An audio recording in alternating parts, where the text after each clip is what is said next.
I welcome, okay, we are opening the conference now. I welcome you all to the Uniting for Peace conference, avoiding a broader Middle East war, building bridges for peace between Israel and Palestine.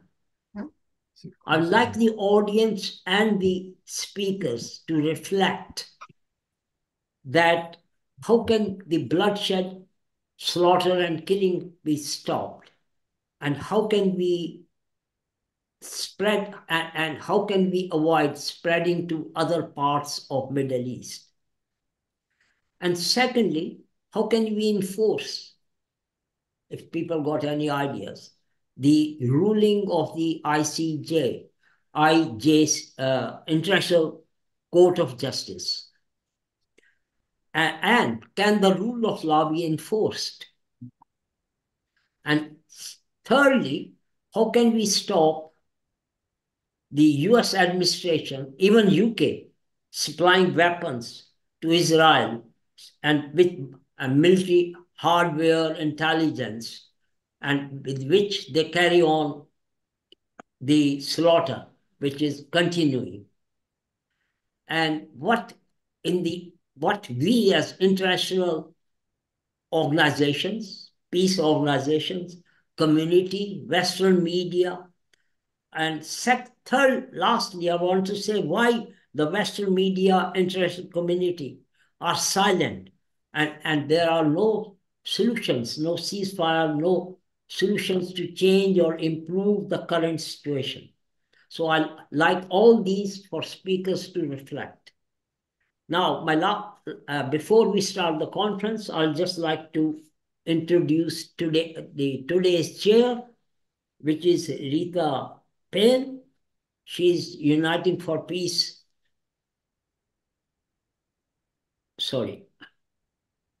Which is Uniting for Peace Vice President, former BBC editor, Asia TV, and former president of Commonwealth Journalist Association. Please welcome Rita Payne. Hello to all, and hello, Vijay. Thank you for inviting me to chair this event, this meeting, which I hope will, offer some comfort, because as you already said, the situation all over the world looks grim. It is quite difficult to be optimistic, but nevertheless, it's heartening to know that there are members of Organization Uniting for Peace who care and are deeply, deeply committed to peace. And if the message is spread and we coordinate other organizations, let's hope that the whole violence, the mindset will somehow, we can break through this. We all know, and we can see every day what is happening. I mean, I don't know if others feel the same, but I hate the thought of looking at social media every morning and seeing more and more individual stories of children being killed in Gaza and of helpless people, civilians, they've got no homes to go to, everything destroyed. And as Vijay said, the world is just looking on. And even Antonio Guterres, the Secretary of the UN, even he's expressed a sense of dismay, despair at being unable to contain what is happening. And it mystifies me as to why the United States feels that Israel needs more arms and aircraft when the Palestinians have nothing. And you've got excellent speakers, a range of speakers, including those who understand the Palestinian situation, and I look forward to hearing from them all. So I will not hold up things anymore, and I would now like to invite our first speaker, Sarah Lee Whitson, lawyer and executive director of Democracy for the Arab World Now, to give her perspective on whether she thinks there is still a way to bring about peace in the Middle East. So welcome, Sarah. Thank you. I'm just wondering if Sarah is still here. Sarah? Yes, she's there. She has to unmute herself. Hello, Sarah. I can see you. Yes. Can you unmute yourself? Thank you. Can't hear?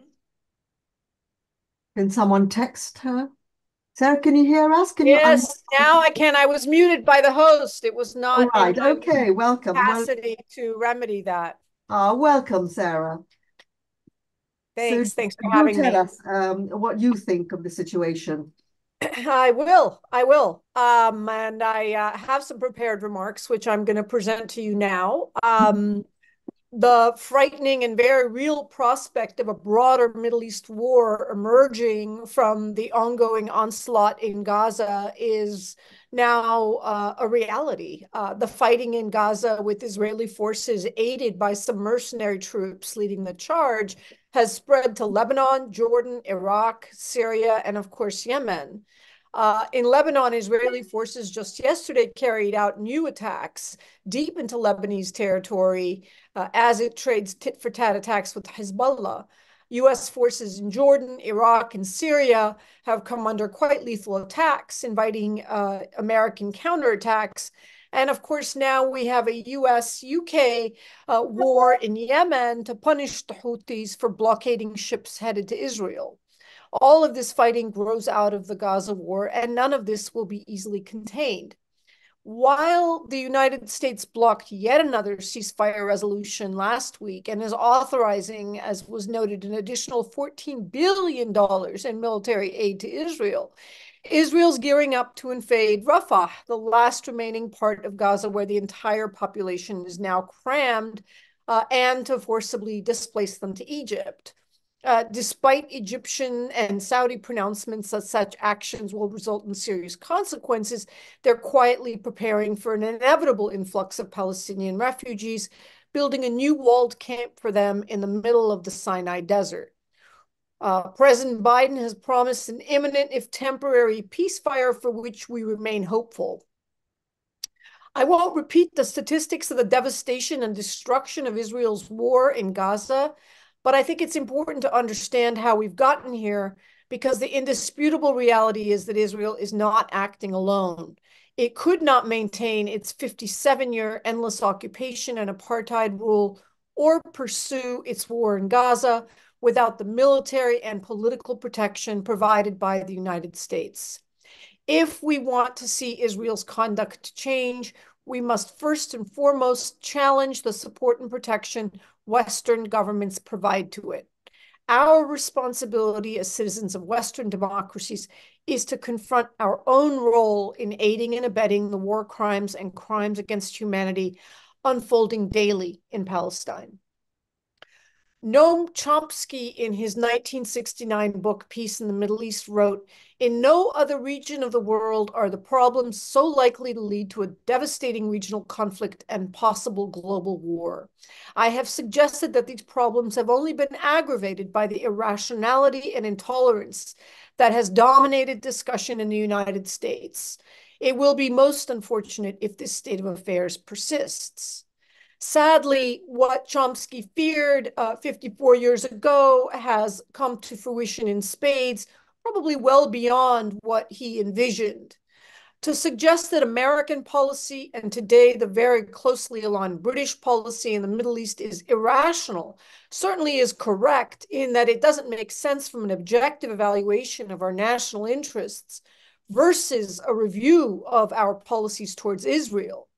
You can say that these policies are irrational because they have no rational connection to actual American or even British interests.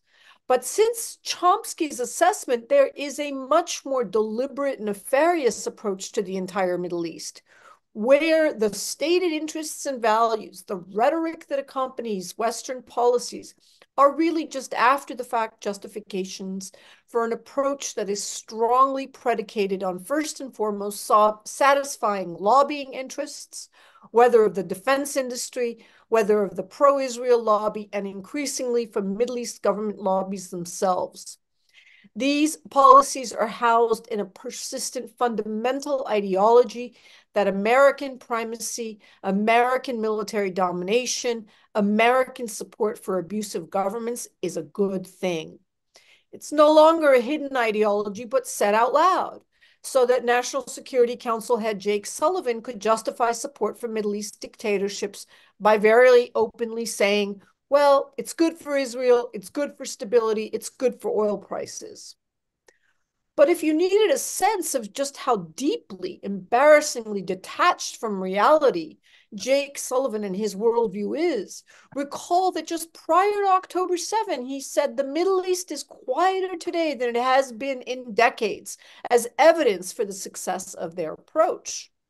From the worldview propagated by Middle East Director Brett McGurk, supported by Blinken and Biden, the route to stability in the Middle East comes from deals with dictatorships, comes from currying favor with dictatorships, giving them security guarantees, selling them as many weapons as we can, being silent in their gross abuses and war crimes, because that will lead them to normalize with Israel.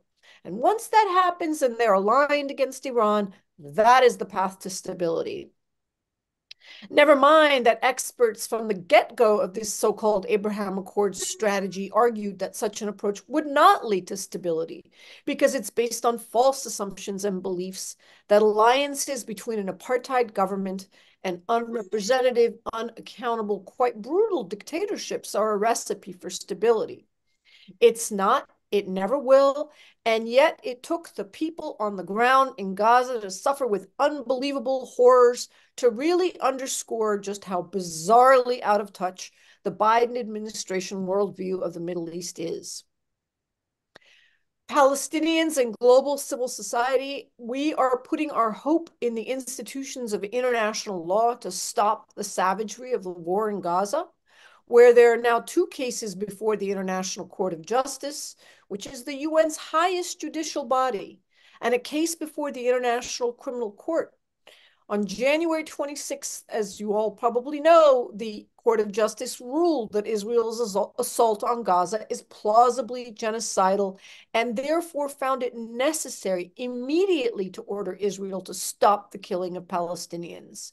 This week, Israel must reply to the court about the actions it's taken to comply with the order, though, of course, the evidence is that it has completely ignored it.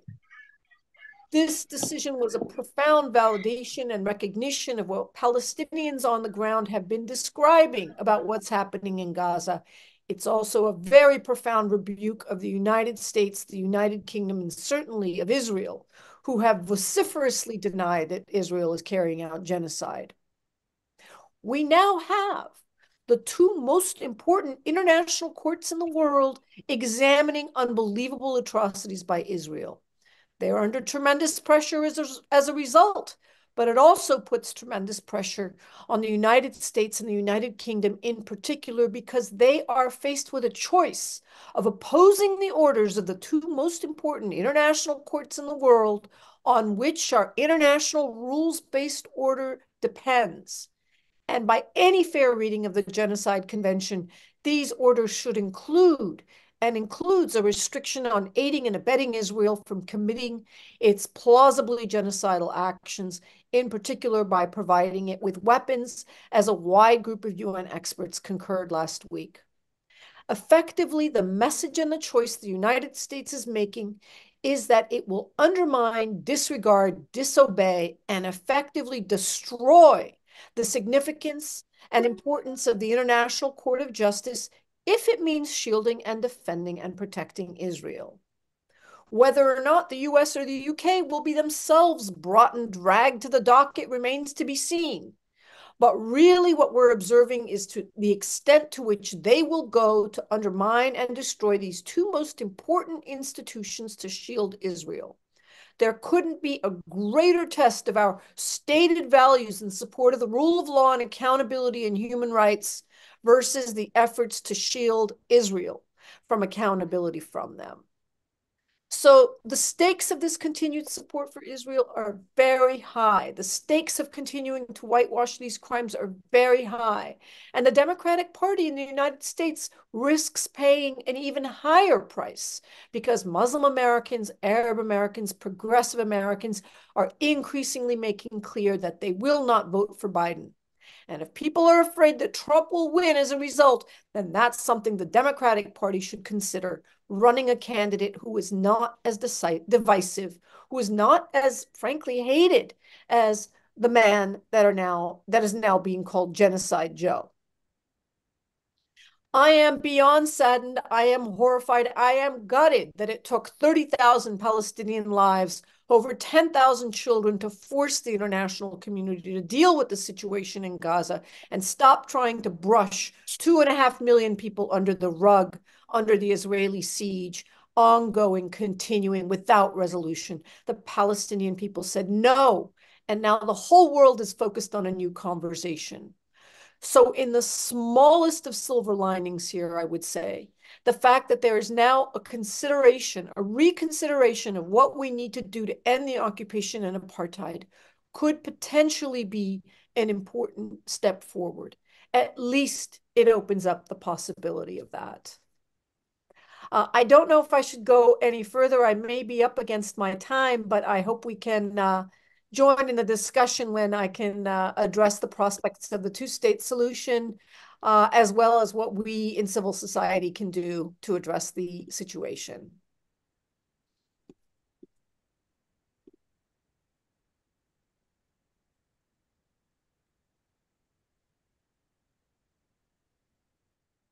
Yeah.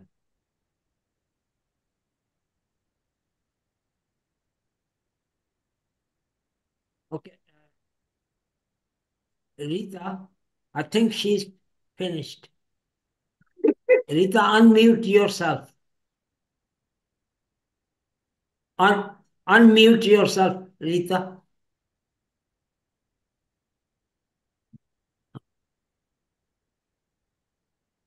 Yeah, thank you. Yeah. Can you hear me now? Yeah. Can you hear me now, everybody? Yeah. Well, Sarah, thank you so much. You've raised so many issues that we can all pick up on. And as you said, this the Western government support for Israel, no matter how many red lines it crosses, is one of the biggest frustrations and really makes you despair where there can be hope. But you did mention a silver lining through the court process, and maybe our next speaker, Jonathan Kuttab, co-founder of the Palestinian human rights group Al-Haq and co-founder of Nonviolence International USA, will be able to throw light on this. Jonathan, how do you explain the positions, although I'm from the media, mainly the mainstream media's position, and why Israel isn't brought under greater scrutiny?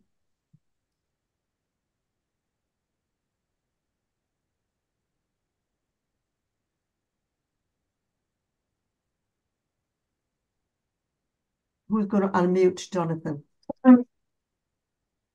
Unmute yourself, Jonathan.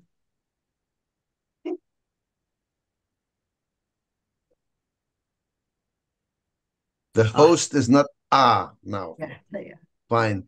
Wonderful. Can you just give me briefly how many minutes do I have to address this? You have until nearly 18:29, which is you've got roughly about 18 minutes, 20 minutes. Oh. Thank you. Thank you very much for inviting me to address this really serious issue, because I think that what is at stake here is not only what is happening to Palestinians or in the Middle East. It's a much broader issue that pertains to the international legal order. Just as a quick reminder, this order came about as a result of the horrors of World War II and the feeling of the entire international community that we need some rules and some regulations, that we cannot allow the powerful to have their way without opposition, that there needs to be some rules, some criteria, some guidelines, and some consequences for violating gross violations of human rights and gross violations of the international peace that we have had. Now, the Palestinians have been among the greatest believers in international law and in a rules-based order. We have suffered greatly, and I think by and large we have tried to appeal to international organizations, to international public opinion, to the United Nations, to the international courts, as our priority. And so far, it has not really helped us a lot because, unfortunately, the world listens more to the voices of violence. However hurtful it is, we have to acknowledge that. What is happening now, unlike anything that happened in the history before, is that this genocide is taking place in the open with continuing coverage 24/7, with openly declared genocidal intentions of statements from the highest to the lowest of officialdom in Israel, where they openly talk about annihilation, openly talk about flattening Gaza, openly talk about holding off water and food and medical supplies, where they talk about Palestinians being human animals, where they talk about Amalek and the requirement of total annihilation. This genocidal language, we have never seen it so openly declared and so openly implemented in the eyes of the entire world as we do now. So the question really before us, I believe, is what do we do about this? What can ordinary citizens and what can civil society do when its own leaders, when its own politicians are not governed by these rules that they claim should apply to everybody else? What should we do when in democratic societies, obviously, we use the press, we use information, we protest, we demonstrate, we appeal to our legislators, we remove some of them from power and vote in others in order to have our governments reflect what they should be reflecting, the needs of others.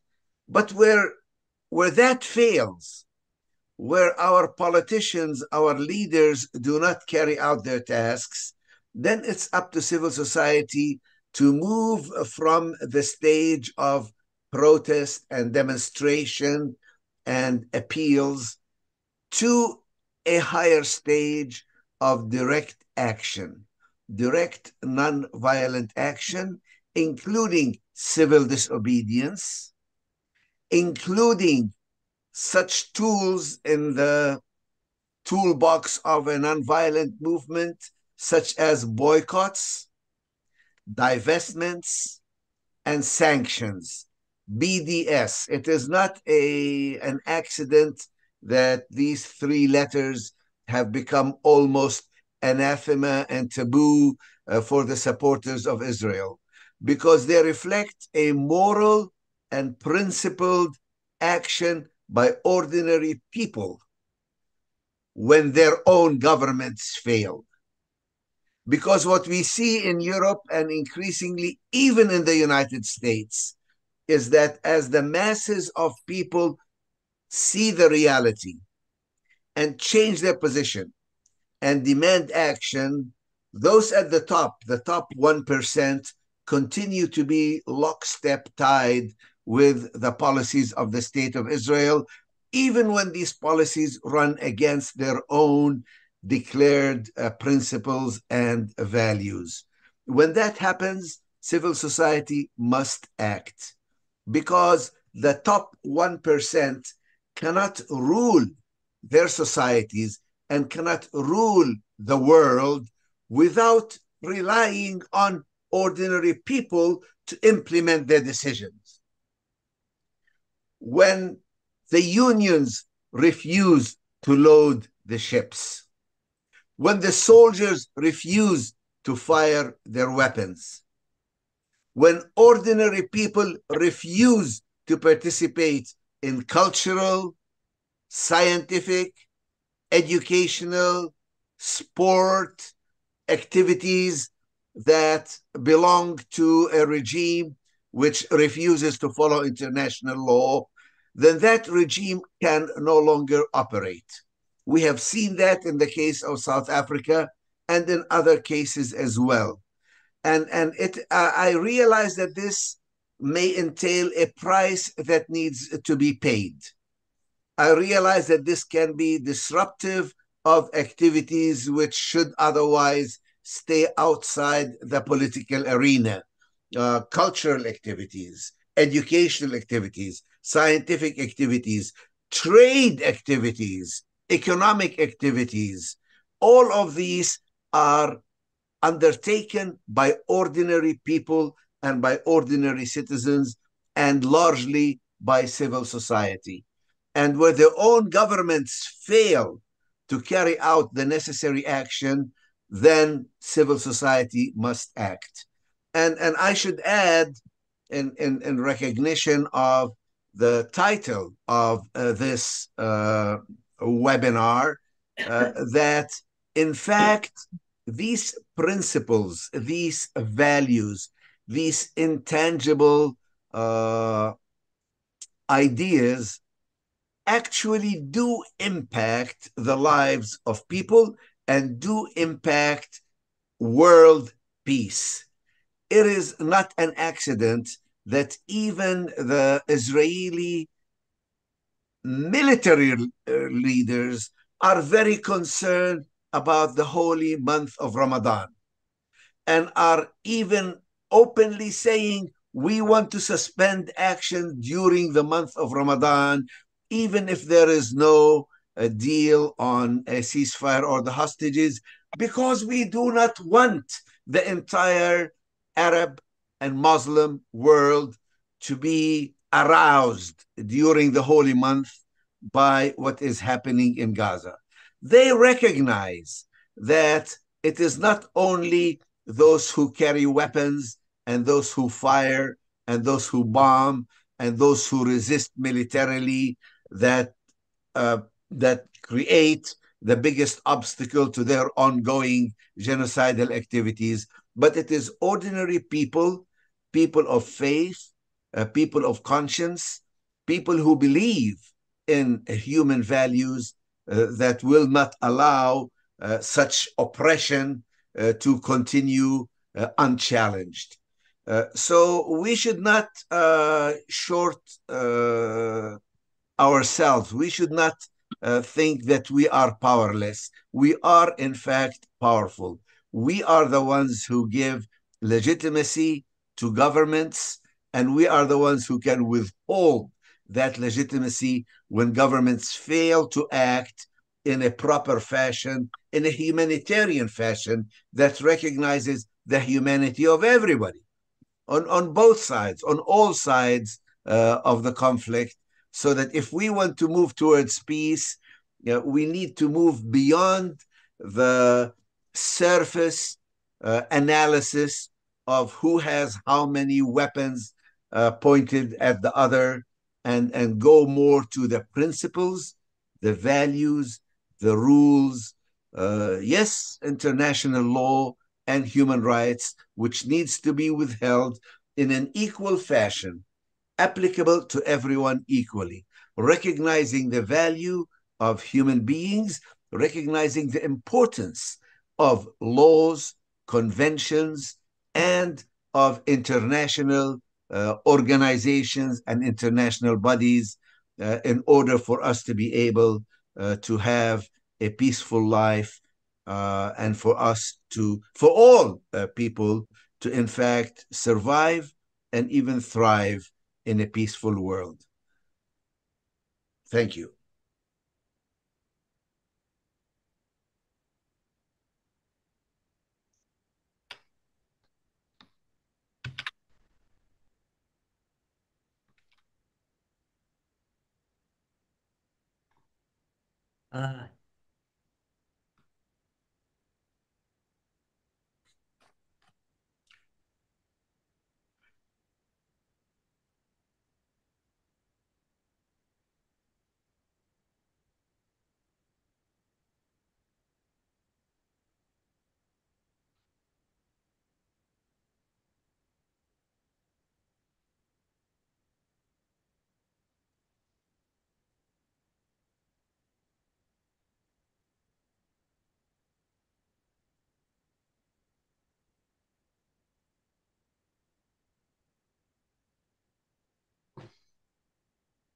Vijay, Rita.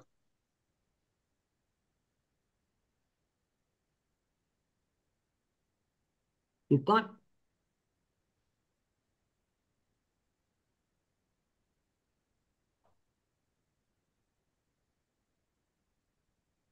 Okay, just don't mute yourself again, okay? Thank you. The problem is if once I mute, I don't seem to be able to unmute, so I shall have to keep this on. So apologies for any background sounds. So thank you very much, Jonathan. And, you know, I think you're right to say that civil society maybe has it in its power to try and break through this violence that we're seeing. What is really difficult is to know, it seems to me that America is critical here.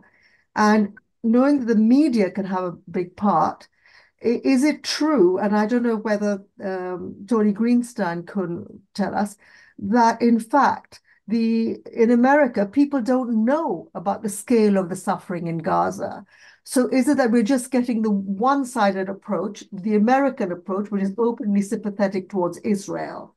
So Tony, founding member of the Palestine Solidarity Campaign and author of Zionism During the Holocaust, could you give us your thoughts, please, Tony, on the situation at the moment and if there's any way of hoping for peace? Thank you. Yes, thank you. Can you hear me? Yes. Yes, we can hear you. Okay, have you highlighted me? Have you highlighted me or not? Yes, we can hear you. I was wondering if you'd highlighted me. Yeah, here you are. Okay. We can hear you, so do go ahead and speak. Okay, we live in dangerous times. I read today that NATO is thinking of introducing troops into Ukraine. And we see a United States which isn't interested in peace, but is interested in domination. Whether it's the provocation of Russia and Ukraine or the pivot to China with the construction of the AUKUS Pact, to say nothing of the United States' invasion and destruction of states in the Middle East, whether it's Iraq, whether it's the invasion of Afghanistan, the subversion of more regimes than I care to mention. The United States has never lived according to any international law when it suited it. And when it talks of the rules-based order, what it means, of course, is the rules that it devises, not the rules that everyone else accepts. But I want to go back, in a sense, and explain why anyone who thinks that Israel is willing to sit down at the table and resolve the Palestinian question rationally is mistaken. And I think we do have to go back into history, because Israel was set up as the Jewish state in alliance with British imperialism initially, the Balfour Declaration, if you remember, when Arthur James Balfour, the British Foreign Secretary, promised the land of the Palestinians to the then fledgling Zionist movement. And it's worth bearing in mind that the original opposition to Zionism came from Jewish people. The only member of the Lloyd George War Cabinet in 1917 who opposed the Balfour Declaration was Sir Edwin Montagu, the Secretary of State as he became of India, who was Jewish. And he accused his fellow members of the cabinet of anti-Semitism. Zionism was founded with the slogan, "A land without a people for a people without a land," because the indigenous population was simply invisible, as was always the case with settler colonialism. And from the very start, Zionism sought to create a Jewish state by expelling the Palestinians. That has not changed one iota since. Woodrow Wilson set up in 1919 the King Crane Commission, and I quote from The Arab Awakening by George Antonius. He said, "The fact came out repeatedly in the Commission's conference with Jewish representatives that the Zionists looked forward to a practically complete dispossession of the non-Jewish inhabitants of Palestine." And the Zionist position was clear throughout that. And you can read, for example, the Hope Simpson Commission report of 1930 into the riots of 1929 as to the means by which they effected this. And the person whose quote I will give you is David Hacohen, who is the managing director of Histadrut, the Zionist so-called trade unions building company, Solel Bonner. And he explained what Zionist socialism or Jewish socialism meant. And he said, "I had to fight my friends on the issue of Jewish socialism to defend the fact that I would not accept Arabs in my trade union, the Histadrut, to defend preaching to housewives that they not buy at Arab stores, to defend the fact that we stood guard at orchards to prevent Arab workers from getting jobs there, to pour kerosene on Arab tomatoes, to attack Jewish housewives in the market and smash the Arab eggs they had bought. To buy dozens of dunhams from an Arab is permitted, but to sell, God forbid, one Jewish dunham to an Arab is prohibited. To take Rothschild, the incarnation of capitalism, as a socialist and to name him the benefactor, to do all of that was not easy. But nonetheless, of course, he did it. And we know from the foundings of the Israeli state, from the diaries of Moshe Sharet, the second Israeli prime minister, and Livia Rochkach gave us a very interesting insight in her book, The Sacred Terror, that Ben-Gurion, Moshe Dayan, Sharet, all of them were plotting as to which country they would attack first, what pretext they would use, how far they wanted to expand the borders of Israel, because Israel uniquely never defined its own borders. And the reason for that was simple, because the state of Israel did not correspond with the ancient biblical land of Israel, Eretz Yisrael, which is the ultimate goal of Zionism. And we also have to be clear, I think, about one other thing. When we talk about a Jewish state, what we mean is an inherently racist state, because any state based on a religion ethnically, whether it was Christian ethno-nationalist states during the 30s and 40s or a Jewish state today, inherently and must discriminate against those who are not Jewish. That is the logic of it. And we've seen that logic play out, and it's now come to fruition with the Jewish nation state law, which simply puts down on paper what has always been the practice. And that is why I say any peace agreement with Israel, I think, is illusory. But today we see the settler right, Itamar Ben-Gvir, Bezalel Smotrich, the leaders of really a neo-Nazi Jewish right. And those are not my words, they're the words of Yeshayahu Leibovich, who turned down the Israel Prize, a professor of philosophy at the Hebrew University in Jerusalem. They are open in their goal of cleansing Palestine of all of the Palestinians. And that is what the aim is in Gaza today.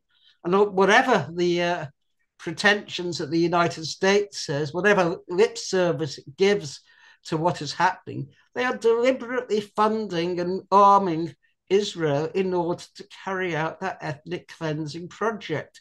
And it won't only be in Gaza. We are seeing an increasing war in the West Bank and indeed in East Jerusalem of ethnic cleansing. And the goal there is also to remove the majority of Palestinians from Palestine.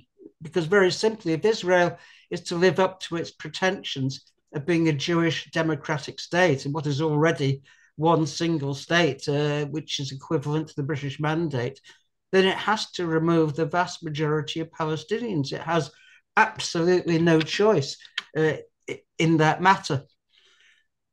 As far as the United States is concerned, because people put their faith in it, I have to say that the United States is totally lawless. It has defied the ICJ before, when it mined the harbors surrounding Nicaragua and Managua. It was held then to be guilty of aggression, but it refused to accept the verdict.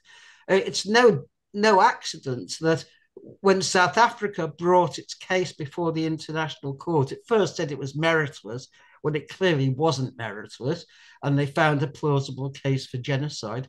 But what was their reaction? It was to immediately cut off all funding for UNRWA. In other words, to starve the Palestinians into submission.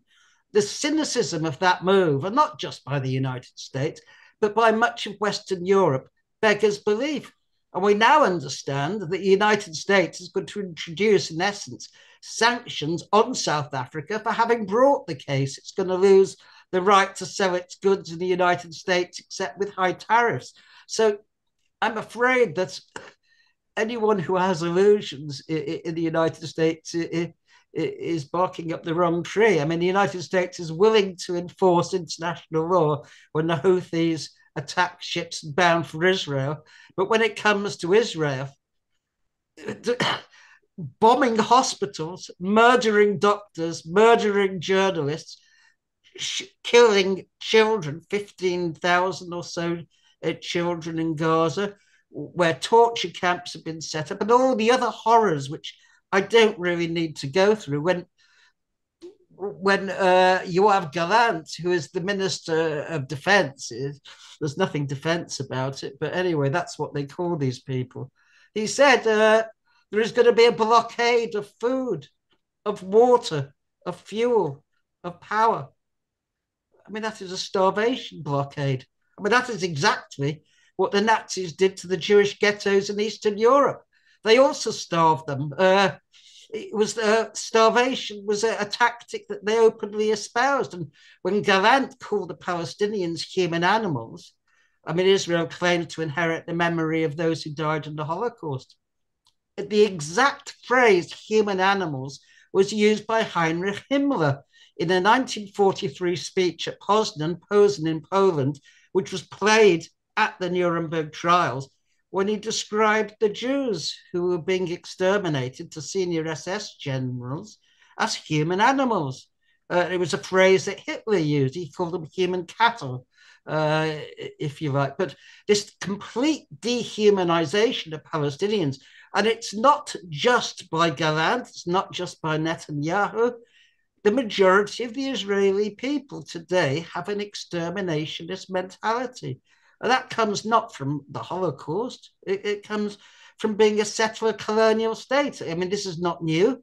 Australia, it exterminated the people of Tasmania. The Americans exterminated the native Indians. So, I mean, none of this is at all new. So, I mean, why is this happening?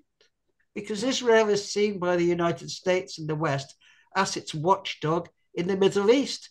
And whatever it does, it's not going to kick its watchdog unless it's forced to do so. It won't do it out of benevolence. So although Biden will proclaim he doesn't want to see an invasion of Rafah, although he says he doesn't like the number of civilians who've been killed and murdered, he nonetheless continues to provide them with the arms to do that. So the utter hypocrisy of the American language beggars belief and is in contradiction to their professed beliefs as well. So I think really we have to accept that there is only one solution for Palestine, and that is a democratic, secular state in the whole of Palestine. Palestine today is one state anyway. I mean, the Green Line does not exist, but at the moment it's an apartheid state. And the question for us is how we pose that alternative, because that is really the only alternative. The talk of two states is really and has been a smokescreen for continued settler colonization of the West Bank. And the longer that illusion is held out, the worse it will become. Because Zionism was not formed and did not adopt as its project the idea that it would give back part of its patrimony as it sees it to the Palestinians. It is a complete illusion, but today it is a very, very dangerous illusion. And I just want to quote finally, because Israel does weaponize not only anti-Semitism, but the Holocaust itself. Although I've written a book, Zionism During the Holocaust, which actually details the actual record of Zionism. And it's from Gideon Levy in Haaretz about the fact that thousands of Israeli school children are taken each year to Auschwitz, not in order to teach them about the lessons of racism, but to instill militarism and nationalism in it. And he said, and I quote, "I have yet to hear a single teenager come back from Auschwitz and say that we mustn't abuse others the way we were abused. There has yet to be a school whose pupils came back from Birkenau straight to the Gaza border, saw the barbed wire fence and said never again. The message is always the opposite. Gaza is permitted because of Auschwitz." And that, I think, it really is also my message. Thank you very much. Thank you, Tony. And I think, as you say, it's really important to go back to the history and how Israel ideology developed. And also, which I think is worrying and sad, is that although there are many Jews who do abhor what's happening in Gaza, and Jews and Palestinians are working together, very small numbers, but maybe this is something that an organization like Uniting for Peace can encourage a bit more and get other groups and religious groups to work together. So Vijay, do you see any way that you might be able to break through this and maybe encourage, and maybe the Uniting for Peace can do that, to bring together different religious leaders, maybe influential figures, communities, to partner each other, collaborate, to try and prevent this violence that we just feel helpless, that we're just watching? Thank you, Rita. Yeah, during my contribution, I will be working on or saying some solutions later in my contribution. So thank you and welcome to you all again. While the war in Gaza continues, Ukraine and Sudan, we are here to discuss today whether and how bloodshed and killing can be stopped. Can the international community stop the spillover of conflict to Syria, Yemen, Iran, Lebanon, Iraq, and Bahrain and Turkey, and possibly others?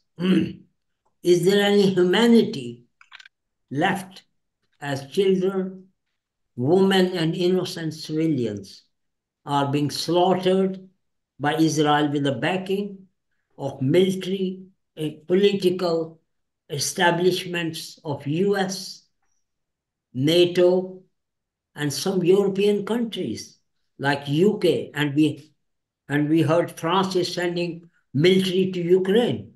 So I don't know what's going to be next.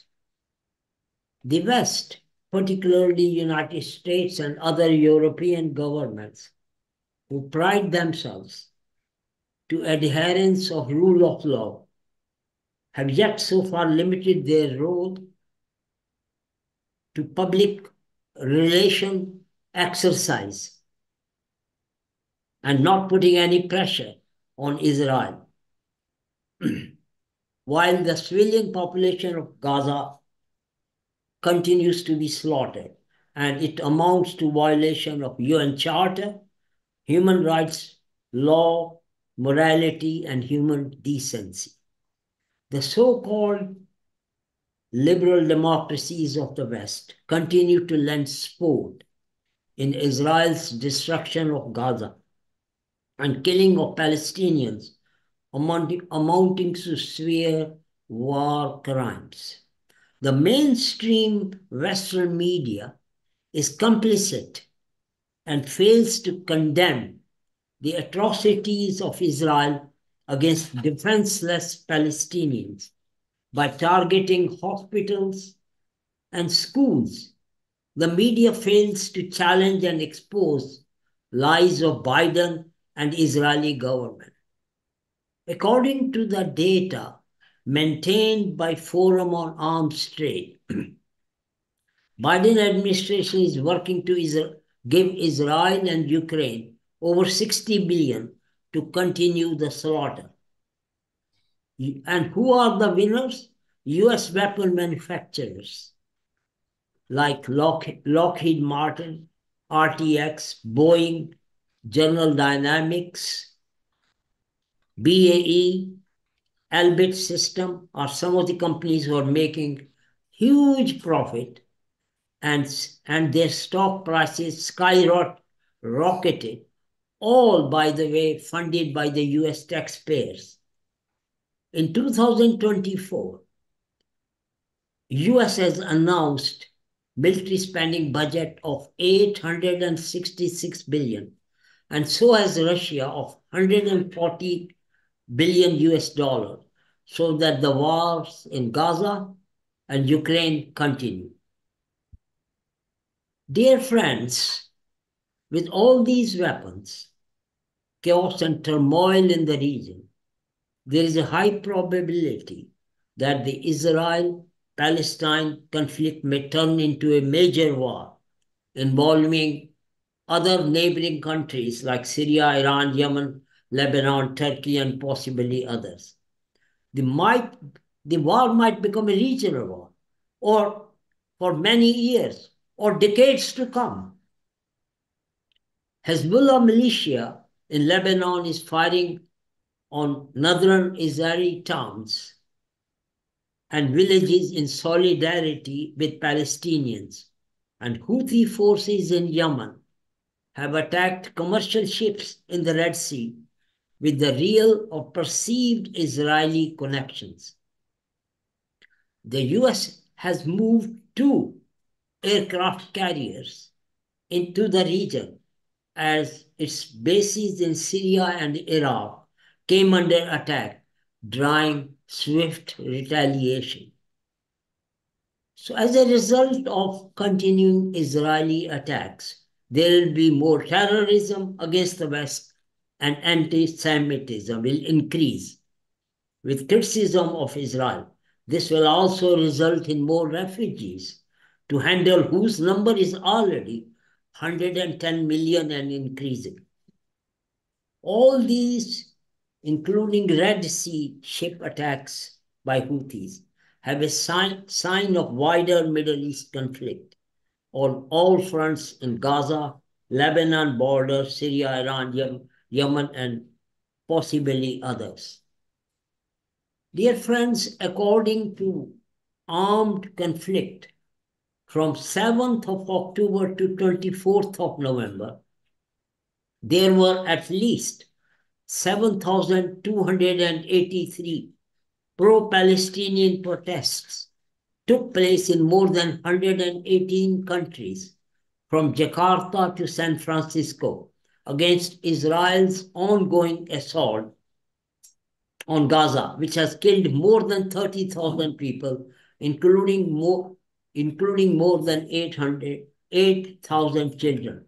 And still, the shocking thing is is still being endorsed by US, UK, and many other European countries who remain silent and do not condemn Israel.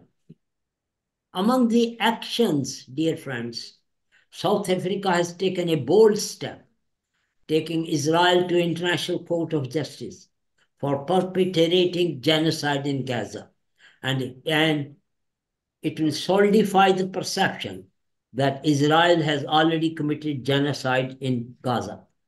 There are positive actions taken by trade unions and municipal corporations around the globe. The port workers of India, Belgium, Spain, and Italy are refusing to handle Israeli weapons and military equipment as a solidarity with innocent Palestinian children and women being killed on a daily basis. In UK and USA, universities and municipal corporations, for example, in New York, the biggest investment fund in Israeli bonds and holding industries, they are stopping funding Israeli bonds as the ongoing war and violence in Palestine. Friends, it's time to call for arms embargo against Israel over Gaza war. So there is a dire need for a ceasefire, humanitarian aid to flow, and Gaza strip all parties and proxies in the conflict to sit down and draw a workable plan to create the conditions of sustainable cessation. Can you still hear me? Yes, we can. Okay. There is some of the solutions are below. A UN coordinator should see if humanitarian aid is flowing regularly, and also reconstruction and rehabilitation of Palestinians can take place after ceasefire and peace preventing in the region. A two-state solution, creation of an independent sovereign state for both Israelis and Palestinians coexisting side by side, it still remains the only viable solution, although support of it is at its lowest level at present. Direct negotiations between Israeli and Palestinian leaders to reach a comprehensive and mutually acceptable agreement with the help of all parties to the dispute, including proxies. International involvement, including the United Nations, is vital for a long-term peace in the area. The role of activists like us and like today's peace meeting of today, and community and religious leaders and celebrities is vital to build the bridges divided by the conflict. The security concerns of both Israelis and Palestinians should be addressed through the establishment of mechanisms to ensure the safety and well-being of people initiatives of both Israelis and Palestinians. Encourage people-to-people initiatives that promote dialogue and cooperation for building bridges between the two societies. And we need to promote economic development and cooperation in the region, which will provide initiatives for peace and contribute to stability. And we need to implement educational reforms that promote the understanding of coexistence, discouraging hate speech and stereotypes. Dear friends, I think time has come where no country can any longer solve its problems by going to war and inflicting spiral of violence, however complex the situation may be. But the solution has to be via ceasefire, peace, and cooperation. All parties to the dispute need to work for a more peaceful, equal, and sustainable, harmonious world and work by coexistence. Although things look dire and dark at present, but We need to have continuous efforts to be made for lasting peace by Palestinians and the world community, which must be inclusive, fair, and respectful of the rights and aspirations of both the communities, especially the Palestinians. A lasting peace requires commitment from all parties involved, as well as support of international community. The path to peace and resolution is challenging, and ongoing efforts and dialogue are necessary to make progress towards a just and lasting peace. Dear friends, when the world unites and demands change, the most entrenched conflicts can find light at the end of the tunnel. Thank you very much for listening. Thank you, Vijay. What is of immense concern, of course, that what we see is what seems like a David and Goliath situation. Israel has all the power, the arms, Western support.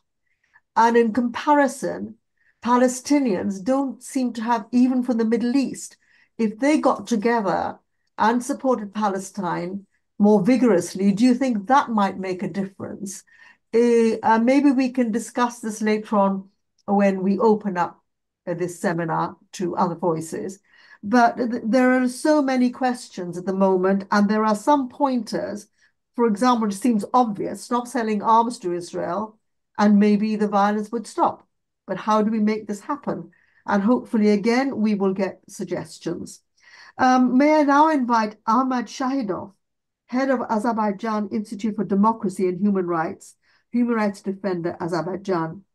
So, Ahmed Shahidov, you've heard what everybody has to say. And what is your view on this whole theme of our seminar today?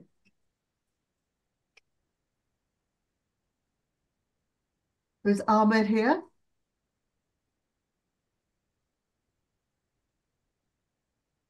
Is Ahmed Shahidov here? Can anyone see him?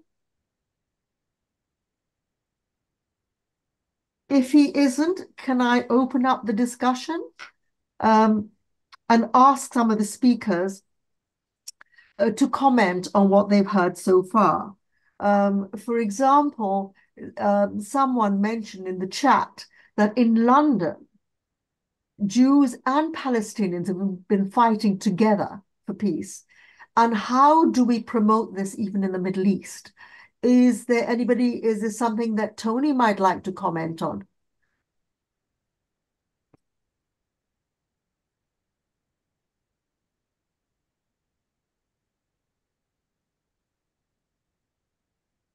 Can you unmute, Tony?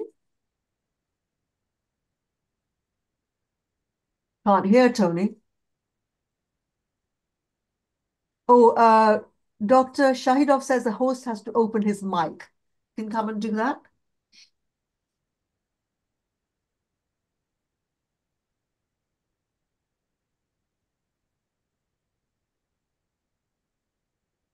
Who can do this? Frank, Bernie, can you? Okay, where is he? He just said the host has to open my mic. Dr. Ahmed Shahid. I'm just trying to find him in the participants. Yeah. Oh, I've got him. Yeah, hang on. I've got it. Yeah, here it is. Okay. Right. Okay. Got it. You should be able to unmute now. Okay. Yes.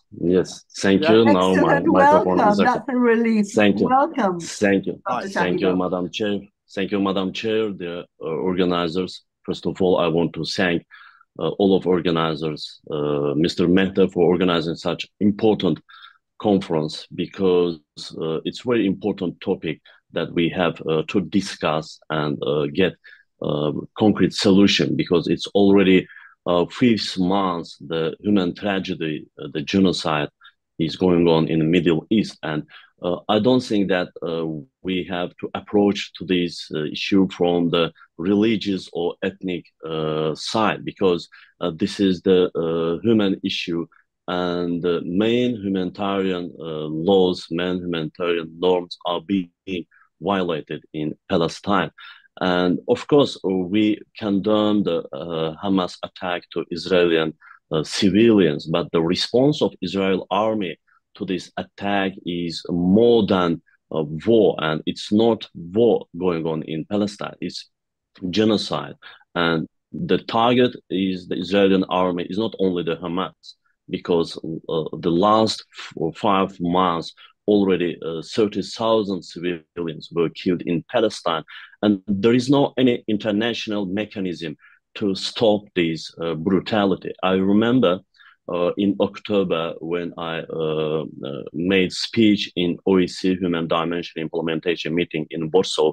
It is on October 8th when the Hamas attacked the Israeli cities. All 57 member states of OEC condemned this attack. Also, as a human rights defender, I also condemn this attack because no civilians should be targeted during the conflicts.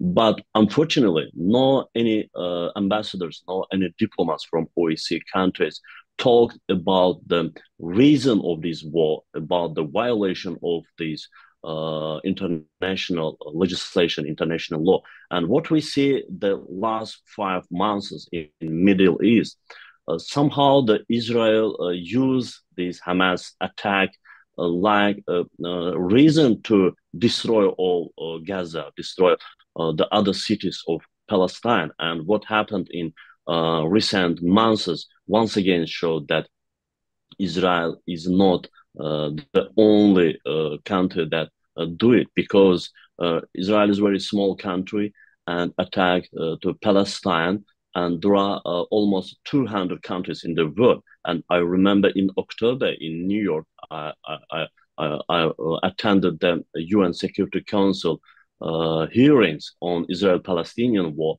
From one side, 120 countries called for immediately suspend these military operations and for ceasefire. And on the other side, it was only United States, Israel, and other 2-3 countries, I don't remember. And because of US veto, these resolutions were not adopted. And this is the somehow the reality of our today's world. Only few countries in the world, including United States, China, Russia, France, UK, they decide what will happen in the world. And this is injustice, I think. And no one in the world care about the rights of Palestinian people. And it gives more chance and power to Israel to continue this brutality, this genocide in Middle East. And previous speakers, Jonathan, talked about the Ramadan holiday. This is the very important and holy holiday of all Muslim people. And I am the Muslim people from Azerbaijan. We also believe that God doesn't allow to any killings during this holiday. But anyway, Israel say that they will continue this military operation. And what we can do now, we are very weak to stop Israel as an international community. I mean, as a civil society, as a human rights defenders, we cannot do anything. I have been in United States, in UK, in other Western countries. Of course, the Muslim communities in Western countries, they criticize and they condemn this brutality. They organize protest actions in front of the White House, in front of the Israel embassy, or in their countries, in those countries, but no result, no any positive steps be taken. And because of the United States support to Israel, Tel Aviv feels very comfortable and continue this brutality. And I just want to underline the mediation role of some countries. And Turkey and Qatar, they are one of the key countries that they can make very positive steps in a mediation process and at least suspend these military operations by Israel. Because, for example, Qatar has very good contacts with Hamas leaders, with Palestinian authorities, and with Israel as well. And we have to appreciate this Qatar's role in this mediation process, because now Israel wants to be released these Israeli civilians from Hamas hostages. But anyway, there are thousands of Palestinians in Israel prisons, and no one talks about these people. And they are not the fighters, they are the civilians, they are women, elder people, they are children. And if we talk about the civilians, if we talk about the prisoners of war, we have to talk about the Palestinian as well, because this is the clear double standards. If we talk about the anti-Semitism, if we talk about the right of self-defense of Israel, but never touch about the Palestinian people, because they are also human beings and they are also one of us, and they are suffering from this genocide. And another thing that I want to underline is food justice, food security in Middle East. I remember in February 7, I was in Doha in Qatar, and National Human Rights Committee of Qatar organized very important international conference on food security, and all speakers from Muslim countries, even from Western countries, they raised the issue of food security, food justice in Middle East, but no results. Israel today closed all roads to Palestine and didn't allow any humanitarian aid to be delivered to Palestinians. And there is no other chance for international community. And I think that Israel's target is not only Hamas. Israel wants to completely destroy Gaza. Even now they are talking about launching the new military operations in Rafah, the other city of the Palestinian.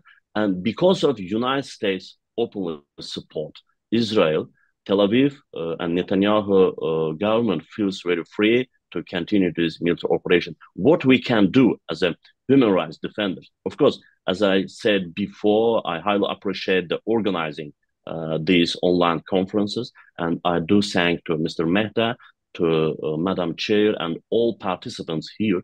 But we have to organize meeting and push Israeli government, Israeli ambassadors in our own cities, in our countries. And if they will feel this pressure from international community, especially from Western countries, because Israel today, never mind about what's talking and discussing in Arabic countries, in Muslim countries, especially the main responsibility lies on Western countries, in our colleagues in UK, in United States, because these two countries are very close ally of Israel, and the human rights defender, the Western people like you have to meet with Israeli diplomats and talk to them, at least to suspend this military operation, because there is no other international mechanism. And if we talk about the violation of human rights in other countries, for example, in my country, in Azerbaijan, in Turkey, in other countries, post-Soviet countries, all leading international human rights institutions, they make statements about this violation of human rights. But those Western organizations, those European organizations are now silent, and they blind their eyes to atrocity and genocide that's going on in Palestine. And as I said in my speech, that we have not to approach to this conflict, to this issue from ethnic or from religious aspect. This is the human issue and the violation of human rights, and we are other human rights defenders has to raise this issue, the violation of international law, violation of human rights. Thank you so much. Thank you, Dr. Shahidov. It's very, very sobering hearing what you have to say. And so Israel has clearly crossed, as we said, gone through international lines, laws, and just pressing ahead with whatever his goal might be. But what do the panelists think that they can do to counter what happens is any criticism of Israel being presented as anti-Semitic, which seems to be a standard response. Anybody want to comment on that out of the speakers? What do you think, perhaps? Well, I mean, I'm quite happy to comment on it. Can you hear me? Yes, yes. Yeah, right. Anti-Semitism is the main weapon of Israel because it finds it impossible to defend what it's actually doing. I mean, anti-Semitism is a very simple concept. It's hostility to, discrimination against, prejudice against Jews as Jews. It's not opposition to what Israel does. Indeed, Zionism always shared a great deal in common with anti-Semitism because the anti-Semites said Jews don't belong in the countries they lived in. And the Zionists agreed. They said they were a nation apart. And most Jews saw Zionism when it first arose in the 19th century as a form of Jewish anti-Semitism. For instance, I mean, I'll give you an example. The first Zionist Congress was supposed to be held in Munich in South Germany, but the Jewish community complained bitterly about this, and it had to be transferred to Basel in Switzerland. So it's a nonsense. Zionism was originally not a Jewish idea, but a Christian evangelical idea.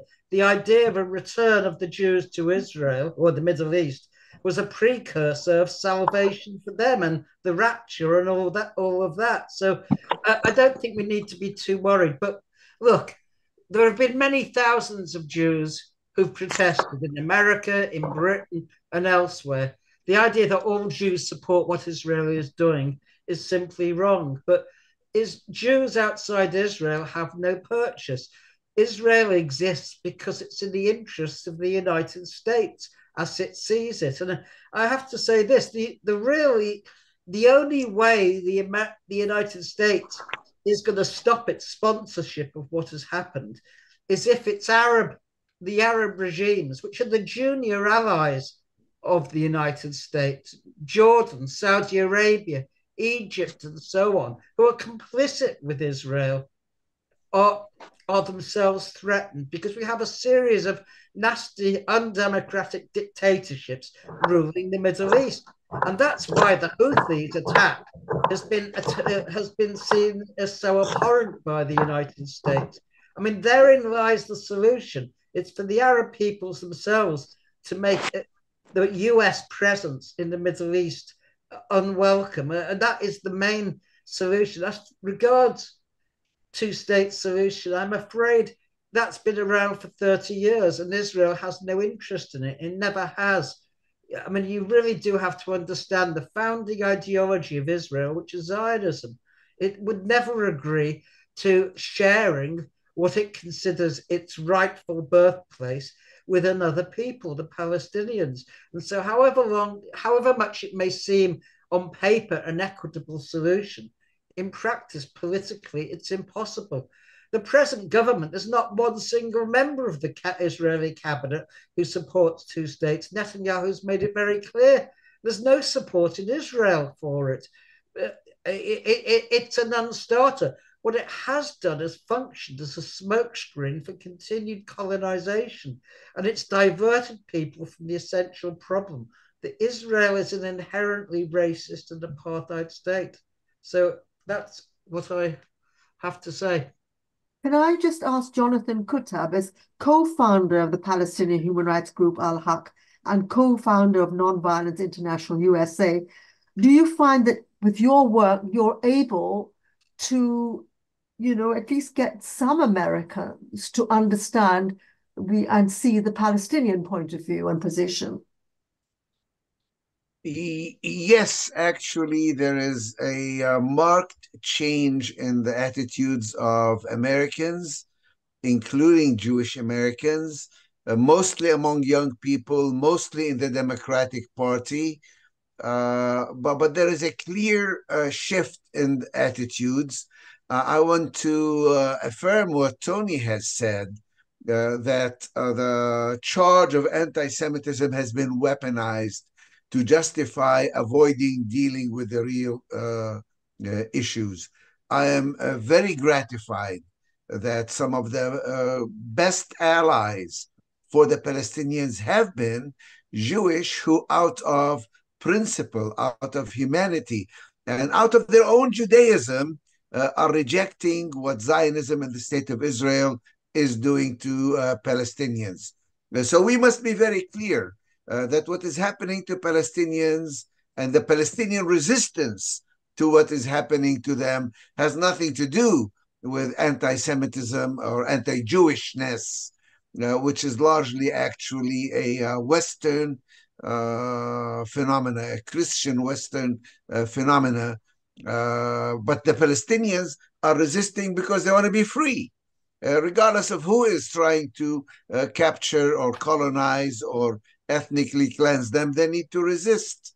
And it's the State of Israel that is always emphasizing Jewish supremacy and Jewish rights and Jewish privilege at the expense of non-Jews.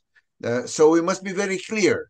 The clear distinction between anti-Zionism, anti-Israeli positions, and between the properly discredited anti-Semitism as a opposition to the Jewish people.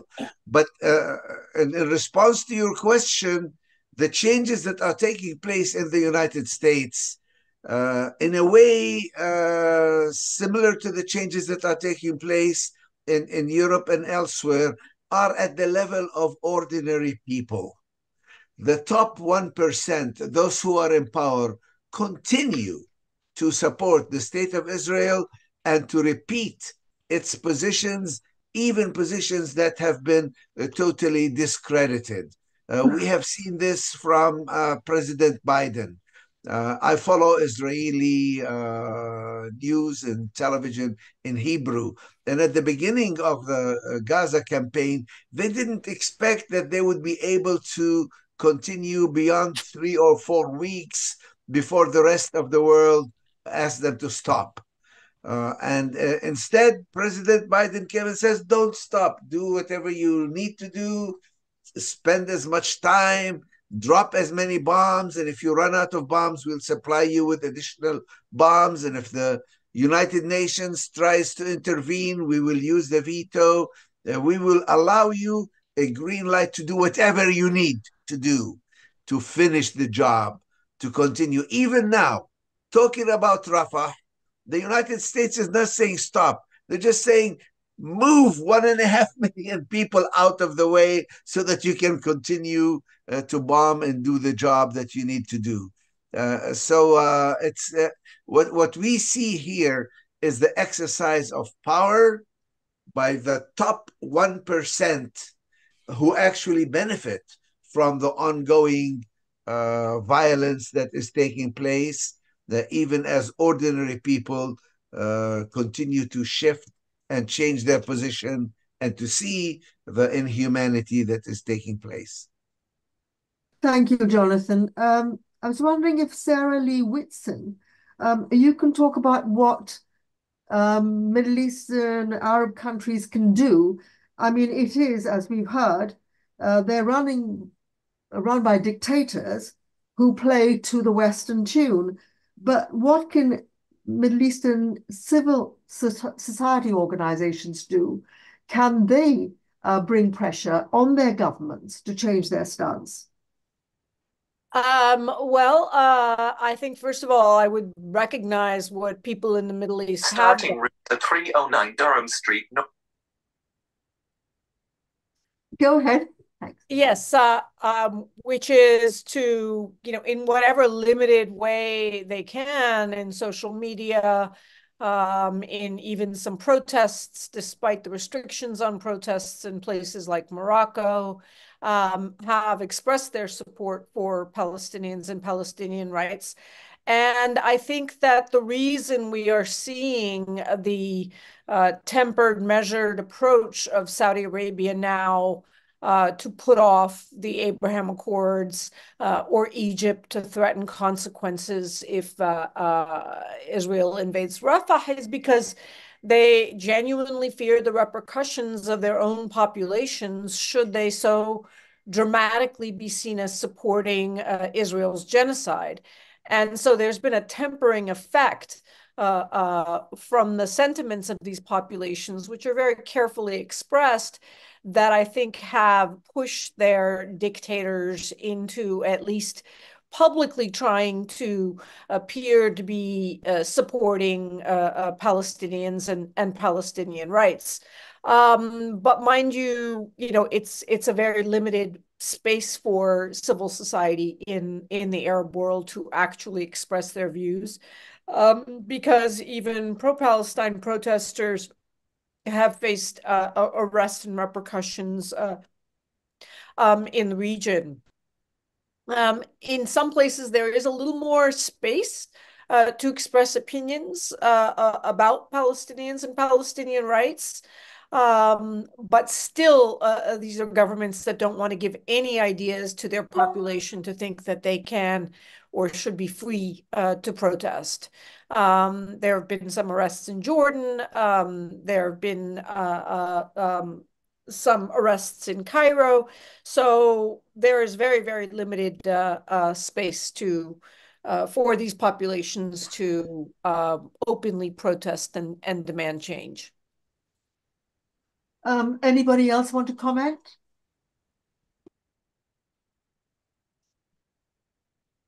Yeah, the points have been made in the chat that this was long planned by Israel. Ethnic cleansing, take over Gaza, take over the West Bank, take over the resources. And really, it looks as though there's no break now. So any ideas on what we can do? Anybody? Yeah, I'd like to address that. Yes. I think we need to come to terms with the reality on the ground. The reality on the ground is that, fair or not, just or not, there are two communities now living in all of the land. There's about 7 million Jews, regardless how they came there, or whether they are settler colonialists, or whether they bought land fairly, or whether they stole it, whether they killed people. Regardless, they are living there now, and they consider it their home. There's also over 7 million Palestinians who are indigenous, who are barely hanging on to their existence in the same land. These two groups need to come together and find a formula, and Zionism cannot provide that formula. And exclusive Palestinian nationalism cannot provide that formula.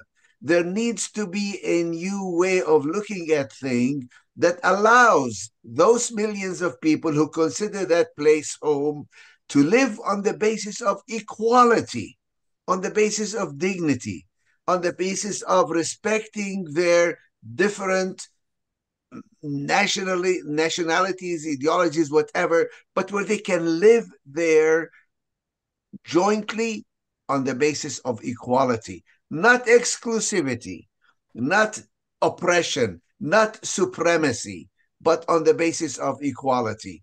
This new vision, I've tried to articulate it in a book called Beyond the Two-State Solution, which can be downloaded. I can put it in the chat where people can download it for free. But the idea is whatever formula we come up with cannot be based on the total negation of the other.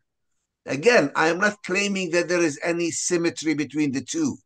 I'm not claiming that there is any equal justice to their claims, historical or otherwise. I'm just saying the reality on the ground today is that people must find a formula to live together as equal without excluding the other. And this is, I know, a tall order, but this is a realistic possibility for peace and reconciliation, not based on domination, oppression, negation, and demonization of the other, but actually finding a formula to allow both groups to live together. I think it is possible. Do you think, again, to the panelists, that, getting rid of Netanyahu and all the extreme right-wing people in segments in the government, do you think that might make a difference? I have a feeling, Tony, that you don't think it'll. No, I don't think it will, because, I mean, Netanyahu will go anyway, because he is now so unpopular. But the far right, as we call it in the Israeli government, will not go.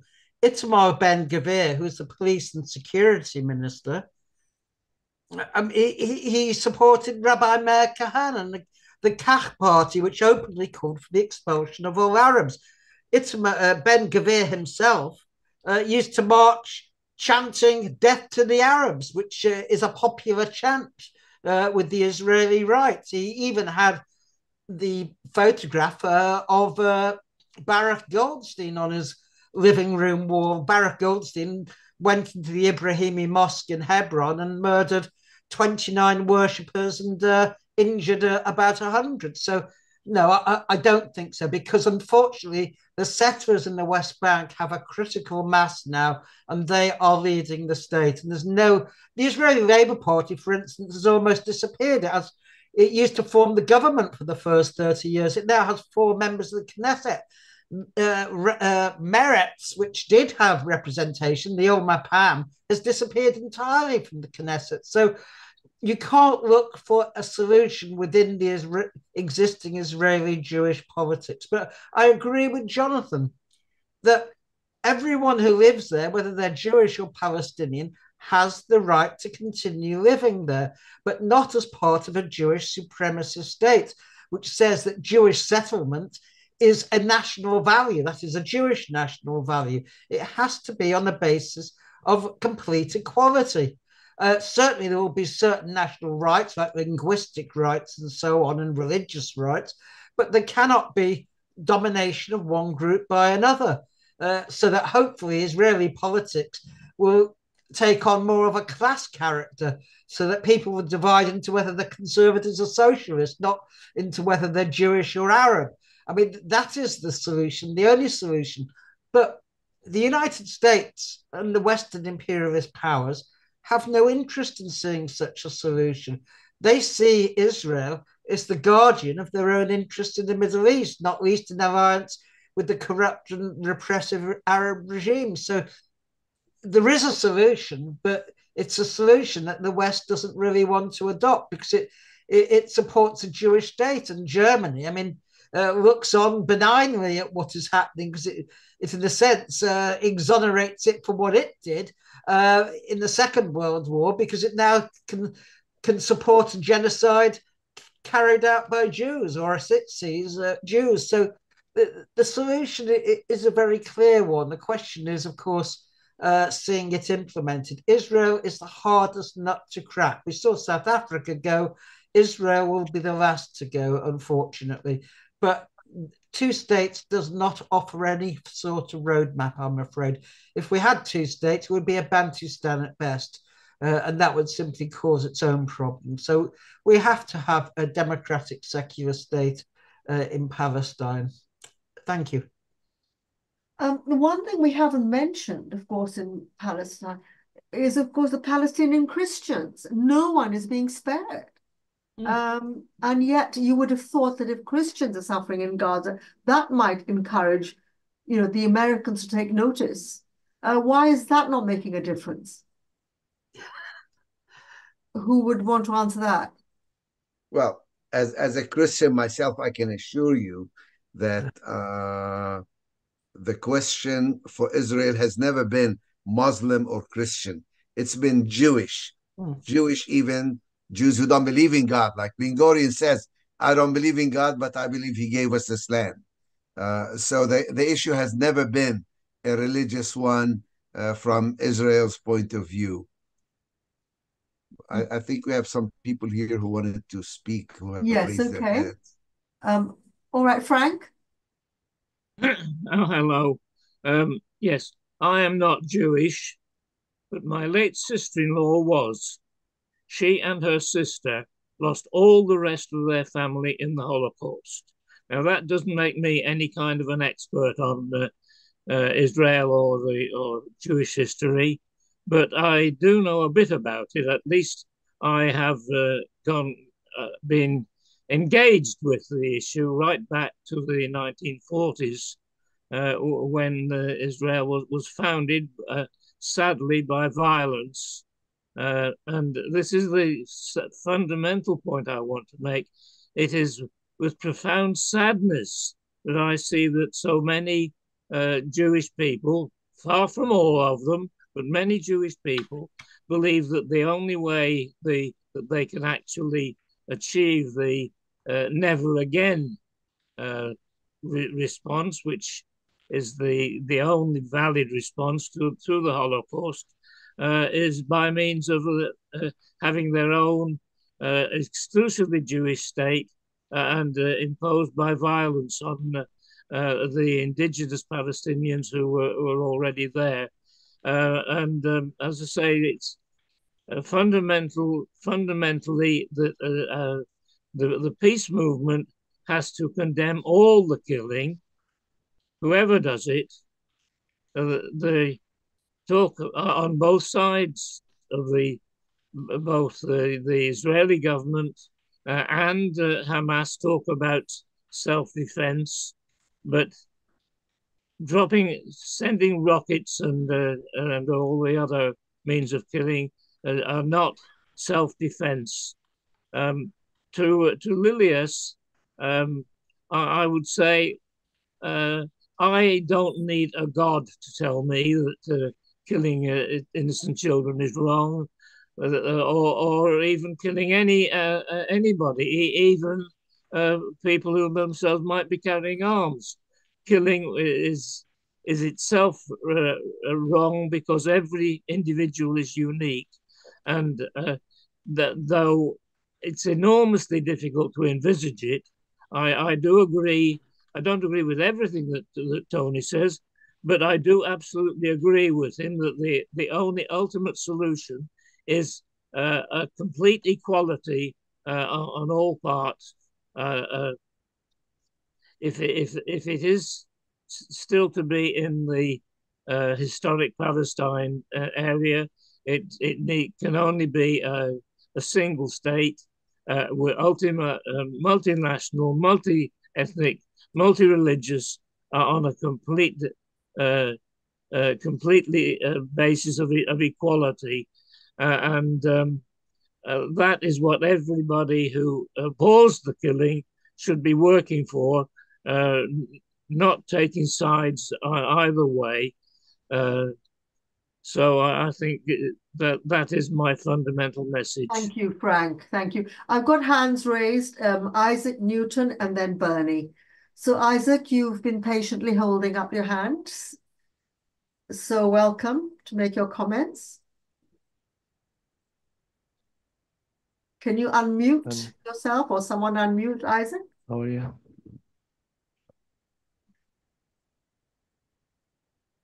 Okay, you can unmute now, Isaac.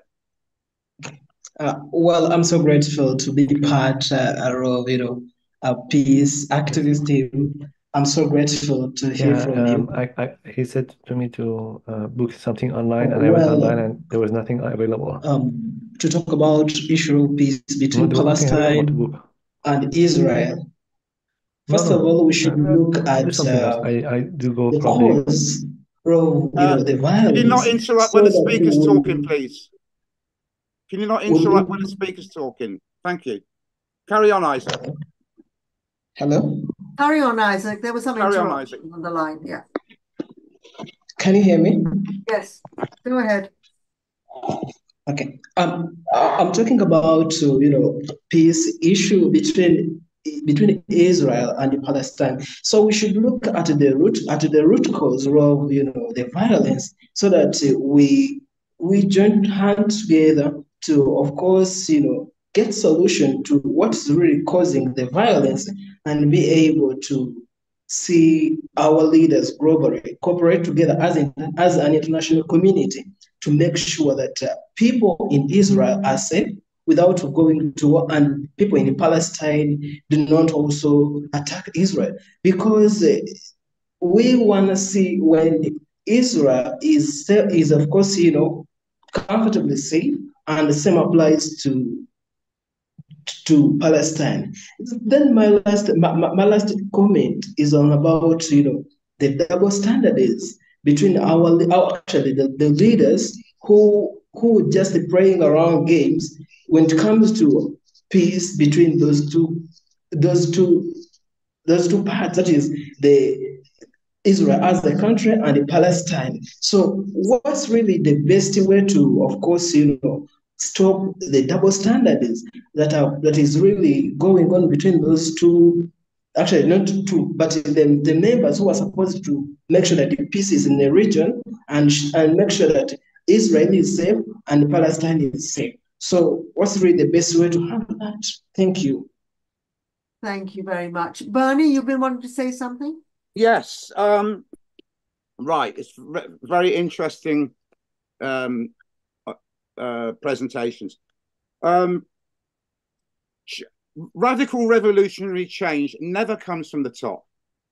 It emerges from the earth in direct action, preferably non-violent. Now, the reason I'm prefacing my comment with that is in regard to the ICJ, the International Court of Justice. You can take it from me that for all the merits of the ICJ just ruling and the judgment that's been made, the response has been from the USA, it's meritless, and from Netanyahu it's anti-Semitic. All right, so that you can be quite sure that they're not going to.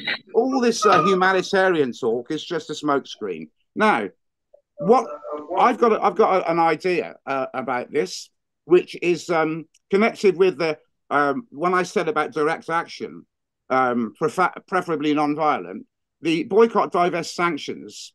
I would like to see this extended in a global basis. We're taking in. We've had President Lula da Silva has recently condemned Israel for the genocide. So we have a groundswell of opinion within the BRICS and the South American countries, the global South, that if we could organize a massive global boycott, divest, sanctions. Now, these settlements that are being built on the West Bank, I saw a video of them actually being built, and you've got plant, you've got bulldozer, you've got all the equipment, all the bricks, the mortar, everything. These companies are hired to build these settlements, which I can, in my dreams, I see them being turned back over to the Palestinians once it's all been completed. But to sanction these companies, to sanction everyone, like our friend was saying about the cultural sanctions and the sporting and all events and all this, that we've got to starve this beast of all the resources it needs to continue this occupation, because the ceasefire in itself is of no consequence unless there's an end to this occupation, an end to the apartheid state, and as Tony quite rightly says, an end to Zionism. Zionism is the problem. It was the problem right from the word go in 1948, and it's just festered and festered and festered to the point now where the whole world is witnessing, through the Al Jazeera and these so many hundreds of reporters who've been killed by the IDF snipers, that we're seeing it like people cannot ignore this anymore. And so I would suggest that if a massive global boycott, divest, sanctions, get all these countries involved who are looking on this with horror, and to deprive Israel as Israel has deprived Palestine, to turn the tables. Israel has deprived Palestine of everything. It's now time to deprive Israel. Thank you. Thank you very much. We've got Adam, hand raised, and John Fitzgerald afterwards. So Adam, would you you're welcome to unmute and make a contribution. Thank you. First of all, thank you for this amazing presentation and to all of the talkers today. Can you guys hear me? Yes, we can. Yes. Yeah, my camera's just playing up a little bit, and I keep blurring out a little bit. So I'll just continue to speak, and apologies if some of this message doesn't get through. First of all, let me say that I am Jewish. I was born a Jew. However, I'm certainly not a Zionist, and I do not support Israel's actions. However, I do also not support the actions of Hamas, especially their actions on October the 7th. And it's been nice to hear pro-Palestinian people say as well that they do condemn the actions of Hamas on that day. My question and comment here really is to ask Tony, first of all, thank you for speaking with me and sending me messages earlier in this conference. I just wanted to ask you to clarify your stance on Hamas, because today you said to me in a message that you do not politically support Hamas.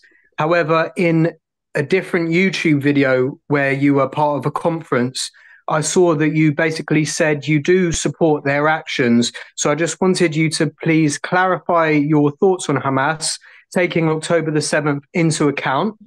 And do you believe as well that Hamas would be the political party in Palestine that could bring about peace, or is there an alternative that could be better, that could offer a better alternative that could potentially bring about peace, either a one or a two-state solution? I hope that makes sense. Yes, certainly it makes sense. Shall I respond now before? Yes, please do, Tony. Thank you. Yes, I mean, I've said that politically I don't support Hamas, and I reiterate that. And if you go to my blog and type in Hamas and search on Hamas, you'll see I've had many posts which criticize them over religious coercion, women, gays, etc. So I don't politically support them. But what I do support is the right of any oppressed group to fight their oppressors, to resist their oppressors, whether it was the Polish resistance or indeed in the last war, the Polish resistance or the French resistance, etc. For instance, I wouldn't have supported the Polish Home Army politically. It was anti-Semitic, written with anti-Semitism, in fact. I couldn't possibly support it politically. But when they were fighting the Nazis in Warsaw, of course I supported it. And the same goes for Hamas. I don't support their politics, their program, because I'm an atheist. They're Islamist. Why would I want to do that? I mean, it doesn't make sense. But I don't accept the Israeli narrative that it was a second Holocaust on October the 7th. Israel's been it's been working overtime to try and prove that Hamas engaged in what was basically a rape orgy. And there's been so much false information, like, for instance, from the New York Times, where one of their reporters is openly posting vehemently racist anti-Palestinian stuff and telling one of the witnesses, you've got to say this in order that Israel's narrative persists. I just don't believe it.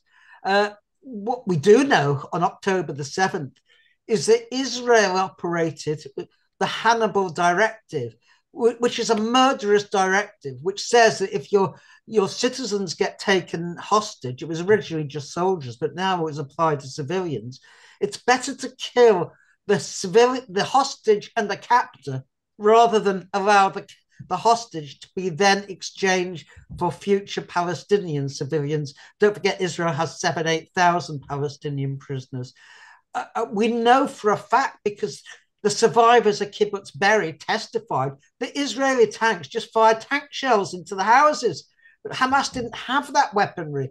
And then the cars that they showed with skeletons, which are absolutely frazzled, we know that Hamas didn't have the weaponry to do that. There were Hellfire missiles, and we know that helicopters fired on all cars escaping the Nova massacre.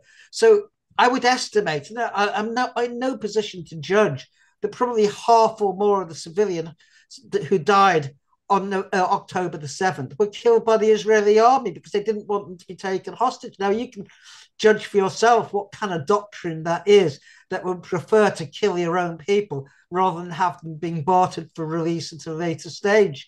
And we also know from Israeli hostages, a mother and daughter, who testified to their really quite good treatment by Hamas and how they were treated, in their words, like queens. So I just don't buy into this Hamas anti-Semitism. Hamas is a traditional Islamist group which does make a separation between Zionism and Judaism. They're not, despite the attempts of Netanyahu to paint them as ISIS, anything similar. ISIS killed all its hostages. It didn't even barter them. ISIS had no ideology. ISIS wasn't elected. Hamas was elected, and not because of its Islamic politics, but because it was the only resistance group given Fatah had sold out. That was the reason. But Palestinians are the most secular people going. I don't believe for one moment they would support Hamas in free and fair elections in a democratic and secular Israel-Palestine. And that is my position. I mean, Hamas has condemned the killing of 11 people at Pittsburgh. It wouldn't do that if it was anti-Semitic. It's explicitly condemned what happened in the Holocaust. No anti-Semitic group would do that. So I think one has to take with a pinch of salt the allegations of Hamas being anti-Semitic. Yes, they had a manifesto originally in 2005, which was anti-Semitic, but it never operated on that basis. And it has a murky origin. We don't even know really who drew it up or what, but it never had any operational significance. Hamas, I think, has rejected that. It doesn't mean I support them, but I don't support their demonization either. And I think it's a false thing. We know now. I mean, Israel is not attacking Hamas. They're attacking the Palestinian people. Why would you bomb the St. Porphyrius Church? You know, why would you attack every single hospital? I mean, imagine in your local town, a terrorist took over your hospital. Would you support bombing the hospital and killing the doctors? And so, of course not. It's such an absurd pretext what Israel is using. It's destroying civilian infrastructure, civilian infrastructure. It's destroyed four university campuses. They're not Hamas bases, but they don't want universities either, because these are the basics of civilized life. And so that really is my response to you. Well, thank you very much. I think we all share. I sympathize and agree with so many of the points you've made. Because we've only got 10 minutes left, I'd like to invite speakers who haven't spoken before to make a comment. So Hossam, I've seen your hand raised. So would you like to give us your views? Yeah, hi everyone. Thank you for organizing this amazing meeting. I'm replying to Adam. So Hamas is like any other global or political party that is not beyond criticism. You can criticize Hamas political ideology. You can disagree with so many of their ideology, but not in times of war. Like a lot of Palestinians did not support Hamas. Not because they are evil, but they thought they are like the Palestinian Authority in the West Bank that is compromised by the Israeli regime. So they thought Hamas wants to rule the strip of Gaza, and they thought they has shifted their ideology from getting their freedom of the Palestinian people. So, but like what's happening now, a lot of people are supporting Hamas than ever before. And by the way, Adam, also a Christian priest in a few years was easing the way for guns and other explosives to reach resistance fighter in the West Bank, and he was caught by Israeli soldier and sued for that. So what I want to say, like Palestinian Muslims and Christian there don't really like clash with each other or because of their religious ideology. They are both equally oppressed, and they try to get their freedom. So I would support Hamas. I would support anyone, regardless of their religion or their ideology, as long as that group or that person is trying to bring my rights and bring freedom to me. So a lot of Palestinians support Hamas, and I didn't like Hamas before the war, but I'm all for Hamas from now on until they get the Palestinian rights, and then we can choose who can rule the Palestinian people. Thank you. Thank you. That's an interesting point about Hamas, because people tend to see everything in black and white. All the Israelis are all wrong, or Hamas is right or wrong. Frank, you got your hand up? What do you like to say? Yes, just briefly, one of the fundamental problems which arises and is a matter of concern to the peace movement always in any conflict, a fundamental problem is that good people can often be persuaded for whatever reason to do bad things. And when we condemn the action, we have the tendency to imply that the bad things are necessarily because the people concerned are evil, but it's not necessarily so. And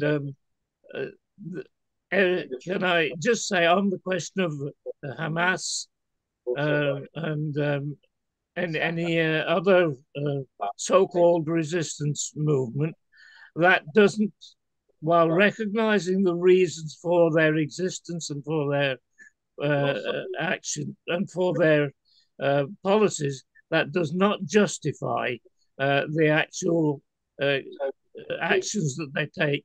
A single death is a crime.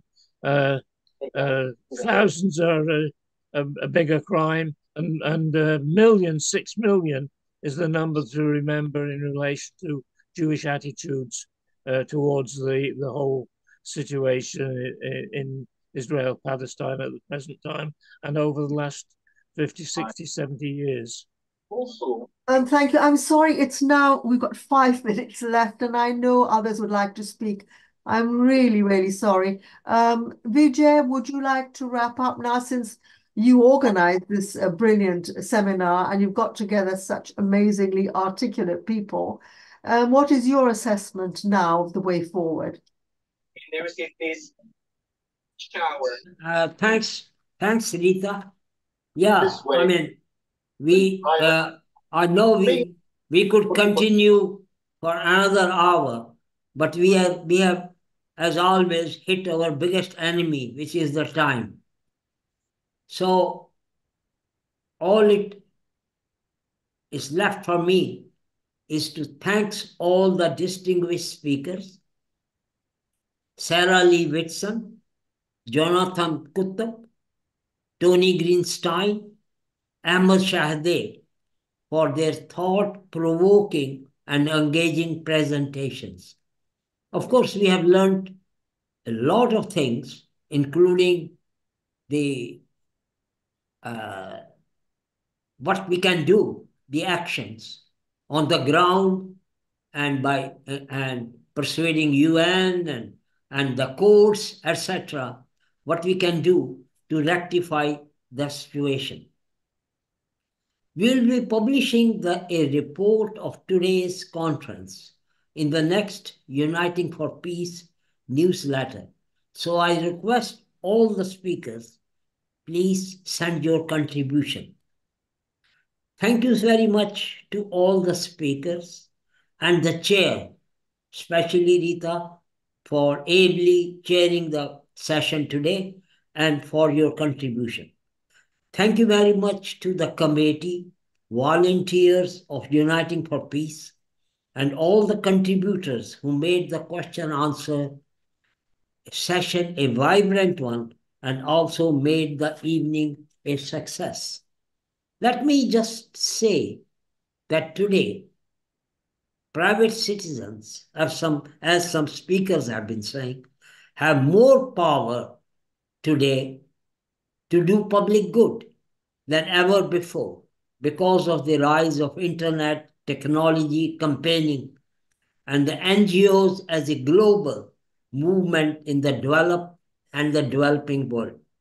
Our strength is in building citizen power by which we can shape our destinies and the future of the world. So thank you, all of you, for joining us this evening. Activists, thinkers, change makers, you have been a great audience.